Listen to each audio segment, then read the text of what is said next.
नमस्कार, आप देख रहे हैं 4 PM और मैं हूं अभिषेक मिश्रा।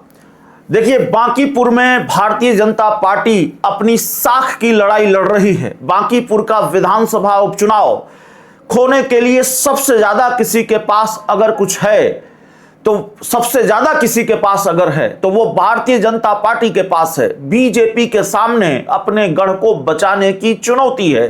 भारतीय जनता पार्टी लगातार इस बांकीपुर सीट से चुनाव जीतती रही है और यह सीट भारतीय जनता पार्टी के लिए प्रतिष्ठा का प्रश्न सिर्फ इसलिए नहीं बन गई है क्योंकि ये बांकीपुर विधानसभा की सीट बीजेपी का गढ़ मानी जाती रही है। बीजेपी यहां से चुनाव जीतती रही है, बल्कि बांकीपुर की सीट प्रतिष्ठा का प्रश्न भारतीय जनता पार्टी के लिए इसलिए भी बन गई है क्योंकि इस सीट से नाम जुड़ा हुआ है बीजेपी के मौजूदा राष्ट्रीय अध्यक्ष नितिन नवीन का। बीजेपी के राष्ट्रीय अध्यक्ष की सीट बचानी है और क्या सीट बच पाएगी, यह अपने आप में बड़ा सवाल है। सवाल यह है कि क्या भारतीय जनता पार्टी के अंदर से भीतरघात का खेल हो रहा है।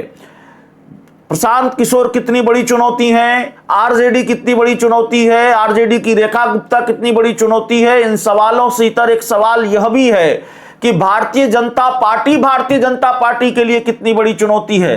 क्या भाजपा के कुछ लोग ही ये चाहते हैं कि भाजपा ये सीट हार जाए और भाजपा के साथ भीतरघात का खेल हो रहा है, ये बड़ा सवाल है। क्या कारण है भाजपा के स्टार प्रचारक पवन सिंह प्रचार नहीं कर रहे हैं बांकीपुर विधानसभा सीट पर, और सिर्फ पवन सिंह की बात होती तो मान लिया जाता चलिए पवन सिंह का कारण कुछ दूसरा होगा, पार्टी आखिरी वक्त में उनको लगाएगी। बहुत सारे कारण हो सकता है कि भाई पवन सिंह क्यों प्रचार नहीं कर रहे हैं, लेकिन आधे दर्जन नाम सामने आए हैं जिनको इस सीट पर बीजेपी की तरफ से प्रचार में होना था और वो प्रचार में नहीं हैं, वो प्रचार का हिस्सा नहीं हैं, उन्होंने प्रचार से दूरी बनाई है। तो फिर ये सवाल तो उठेंगे कि क्या भीतरघात भी एक फैक्टर है और ये भीतरघात की वजह से कहीं भाजपा अपना गढ़ तो नहीं गंवा देगी।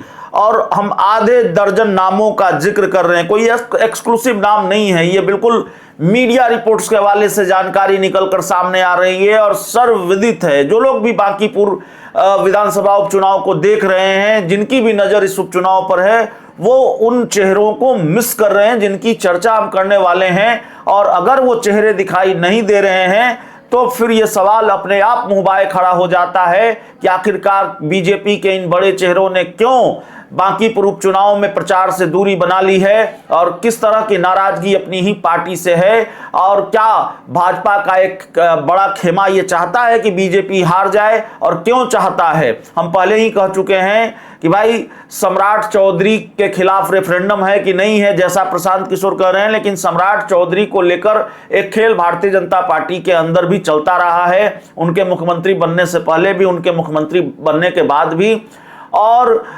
भीतरघात भी एक बड़ा फैक्टर है। तो सीता साहू पटना की मेयर हैं, वो प्रचार नहीं कर रही हैं। सीता साहू समाज के वोटरों में उनकी काफी पकड़ है, लेकिन वो प्रचार नहीं कर रही हैं। और ये बिल्कुल सरप्राइजिंग मामला है कि आखिरकार सीता साहू बीजेपी के लिए क्यों प्रचार नहीं कर रही हैं। ऐसे ही बहुत से नाम हैं। शिशिर कुमार भाजपा के पूर्व भाजपा के प्रदेश कार्य समिति के सदस्य हैं और टिकट की रेस में यह भी थे, लेकिन टिकट इनको नहीं मिला, और टिकट नहीं मिला तो भारतीय जनता पार्टी से नाराजगी भी रही है, यह भी एक जानकारी निकलकर सामने आ रही है। बीजेपी के बड़े ब्राह्मण चेहरे, आप जानते हैं कि बांकीपुर में सवर्ण मतदाताओं की बड़ी भूमिका है और हम इस बात का जिक्र कर चुके हैं कि सवर्ण वोटर भी बहुत कुछ तय करेंगे और क्या सवर्ण वोटर बीजेपी से नाराज हैं। तो ऐसे में डैमेज कंट्रोल की भूमिका में हो सकते थे अश्विनी चौबे, लेकिन अश्विनी चौबे ने भी बांकीपुर से दूरी बना रखी है। बांकीपुर उपचुनाव में भाजपा की कोई मदद ये नहीं कर रहे हैं, भारतीय जनता पार्टी का बड़ा ब्राह्मण चेहरा होने के बावजूद भी।